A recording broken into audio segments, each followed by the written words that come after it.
Good morning. Hey, how you doing? I am well, thank you. So we are now pretty much at the end of Cyber Week. And last week, in our episode, we discussed a lot of stuff around Thanksgiving and Black Friday and Cyber Monday and a little Cyber Week. And one of the things that I started thinking about was Black Friday and Cyber Monday as it relates to something that we do when we're contacting the customers and the guests of companies and hotels and restaurants, hospitality organizations on their behalf via email. And this has always been an interesting week. We're always obviously looking at response rates and open rates on emails. And this week has always been I don't want to say problematic, but it's one that we have to pay careful attention to because of the habits of people around this week relating to shopping and other things going on, and holidays in general. That's true as well. But this week is especially interesting because of the amount of promotions that go out via email. And I thought that it might make sense to look at it a little bit more carefully and actually put some numbers to it. I did some analysis. As you know, we sort of set this up ahead of time to have this conversation. And so let's talk about the emails that we all get. So we're getting promotions from a lot of different kinds of companies and organizations during this time period. And the specific period that I thought might make sense to look at was Thanksgiving through, say, December 1st, in this year, December 1st, because Thanksgiving was on the 25th of November. So I looked at that 6-day period. And before I run through some of the numbers that I found from my personal email accounts, I just wanted to get a sense of what you found. I don't think you didn't pull them off and look at them through a spreadsheet, did you? No, I did not. So what'd you find? Anecdotally, I could tell you that my inbound email increased 3 or 4-fold, probably since before Thanksgiving. But just looking at the time period you mentioned, the inbound email has significantly increased, and also by folks that I didn't necessarily have a relationship with before. I'm used to getting promotional emails from companies that I've bought from online, visited their website, and agreed to give them my email. But I'm getting many emails from, I guess, what they would call affiliate partners, which I, in the small print, agreed to in order to be a member or when I purchase something. Right. So when you say, I mean, obviously you were looking for things because we talked about having this conversation in this format. So you were looking at it a little bit more carefully than you probably were in the past. Like we all notice that we get more emails than usual. So, and it was interesting. So you didn't actually do that calculation. You said 3 or 4-fold. Is that what you thought Yeah, again, I did not do the calculation. The only thing I really did after our original conversation was really just take notice more. When I went to, like many people, I have a couple of emails that I use in various scenarios, and I just took more notice of what was coming in, how often it was coming in, and who it was coming in from. But I did not do any specific calculation. So in my mind, I would say 3 or 4-fold. Okay. All right. So that's, interesting. All right. So what I did, so from Thursday, which was Thanksgiving, through December 1st, which was Wednesday. And I took that 6-day period. And so what I did as a point of comparison, I went back into October, a Thursday through Wednesday in October, approximately a month ago. I stayed away from Halloween just because there are promotions sometimes around that. So I think I went to the week before. I was going to say I think I did, but I know I did. So I have an account that's been active for a very long time, and it's the primary one that I use for personal correspondence as well as personal shopping and other things and services, goods and services that I buy online and even offline. So anyway, in that 6-day period in October, I got 328 emails. Wow. So I I'm trying mean, to think if that's a lot or not. Is that, it's 50-ish a day, I guess. that's a lot. I'm sorry. That's, never mind. That's a lot. Again, this is one account. I Yeah, have yeah. I have Yeah, multiple like I said, yeah. couple of business accounts as well. But anyway, 328. How many emails did I get in the Thanksgiving through December 1st period in that account? Okay, so I'm gonna say 1,582, Yeah, so you're going more than the estimate that you more gave. than my estimate, yes. Well, you should have stuck to your guns. Oh, it was right on? 1,079, which is, Yeah, little between 3 and 4, yeah. exactly. Yeah. Which I guess makes sense. So that's almost 100, and I don't want to do the math in my head in this setting. I'm under the gun, but obviously 1,200 would be 200 a day, and 150 would be 900. So it's about 170 something, I guess. We'll put the number on the screen. That is a lot of emails. How many do you think, because this I did notice as I was, again, just sort of top line observing, how many of the emails were from the same source?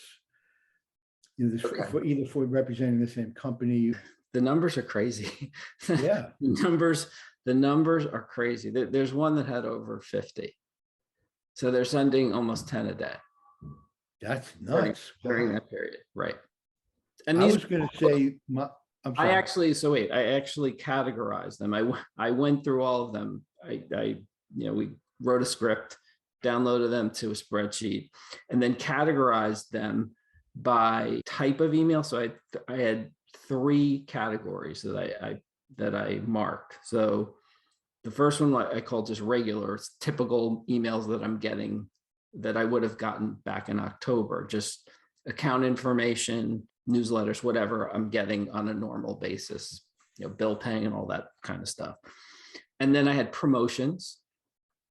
And then the third category was charity. And the reason I added charities, I've been involved, as you know, with a bunch of charities over the years, but I specifically marked those because Tuesday of this week, so that would have been November 30th, is Giving Tuesday.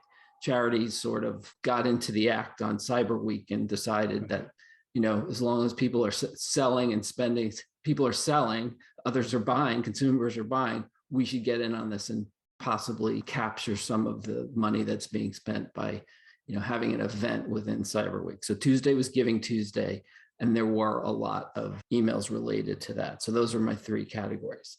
But notwithstanding that, what percentage of those emails during this Cyber Week were promotions? I took charity again out of it, just leave that separate. You could argue that some of that could be included in there, but I decided. Right. I would think a significant amount, probably 75-80%. Yeah, it's more than 5 out of 6, so 80, 83+%.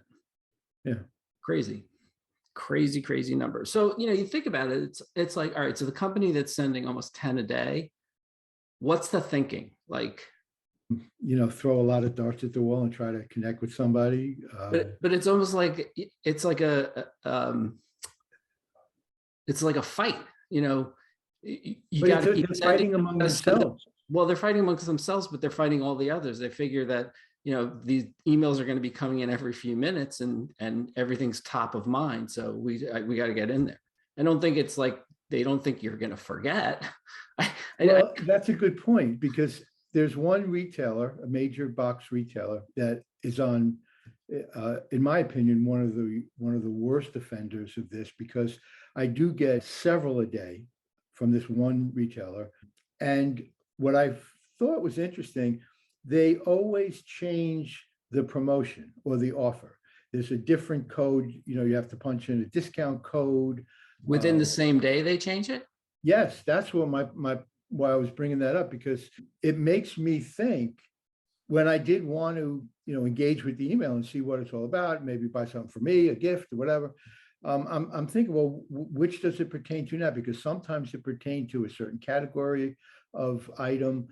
Sometimes it pertained to across the store. Sometimes it pertained to if I spend X amount, I use this discount code and get an additional discount.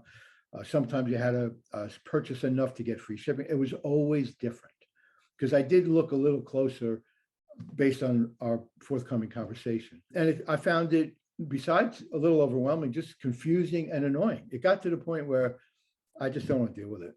No matter how good the deal was, I just don't want to deal Yeah, with it. it does become a bit of overload, I think. But it's like, yeah, are they fighting with themselves? Are they just figuring that they just have to keep top of mind? And relating to what we do, as I mentioned in the opening, we've always been careful around this time period, and it's become more of a problem as the years have gone by, because we can't do that. We are representing companies and we can't send out that many. Not that we would ever want to, because No, one of our mantras has always been respect the inbox. respect the inbox, respect your customer or your guests' time spent to do that. And another thing that we've always said is that the interaction that a company has with their customers, or a hospitality company, or specifically a hotel has with their guests, any communication you have is part of the guest experience, part of the customer experience, especially a follow-up in the case of what we do for them. And yeah, well, we can send a reminder, and we do in a lot of cases, not for everybody, it's their choice, but never more than one. And so when you get into a period where people are getting 3-4 times the amount of emails that they get normally, we've got to be careful. We didn't send out any invitations on Friday, even though our typical methodology in terms of when to send a survey invitation after a stay or a visit would be within 24 hours or so. We stayed away from Friday. We stayed away from Monday. And we also stayed away from Sunday because, as we talked about in our last episode, Sunday's a big travel day. So we delayed some invitations that we would normally send at other times of year. And I actually pulled up this morning some of the response rates from those batches that were outside the normal time frame, and they were good. They were fine. They're on par with other weeks. Yes, they are. So it validates that. I mean, we don't want our emails to get lost. No, and when someone's getting 4 times the amount of email they're getting typically in the course of a day, it's very possible that it would get lumped in with a sales promotion. They'll say, "Oh, got another email from this hotel. It's probably a promotion. I'm not going to open it." So one of the other things that companies have to consider when they're sending emails to their customers or guests through an email marketing company is the trade-off. We know, I think I told you this, I had a conversation with a company that was thinking about engaging us in a special project in terms of trying to find the balance in marketing, messaging, and understanding their customer base better through email communication and surveys and so forth. And the conversation was very interesting because they do a lot of email marketing to their customer base, and they do run a lot of promotions, and they're very careful about how many messages they send. A lot, and they're always worried because for every message they send out, they do get some unsubscribes from their email list. And so if a promotion is not working great, they have to decide, well, should we change the promotion? Should we remind our customers about the promotion? But they're always risking losing more customers. So it's always trying to figure out the right balance or the right trade-off between sending another message versus how much revenue that message is going to bring in. And that's obviously only on the sales side. And, our conversation was around the idea we're going to be sending additional messaging to try to understand our customers better. But they were worried about sending those messages out because they always get some unsubscribe. So they didn't want to, quote unquote, waste a message and lose some customers, but at the same time, learn more about their customer base. It's an interesting, dilemma. Trade-off. It's a trade-off. So that's pretty much it for the email and email marketing and Black Friday, Cyber Monday, Cyber Week, Small Business Saturday, Giving Tuesday topic. And we'll move back to more traditional stuff on the next episode, more metrics. These metrics were interesting, but they're certainly specific to this time period. And we need to dive back into stuff that applies year round. Thanks everybody for watching and listening, I should say. And if you haven't already, we'd appreciate your subscription to the podcast and or the YouTube channel. And we'll see you in the next episode. Thanks, everybody.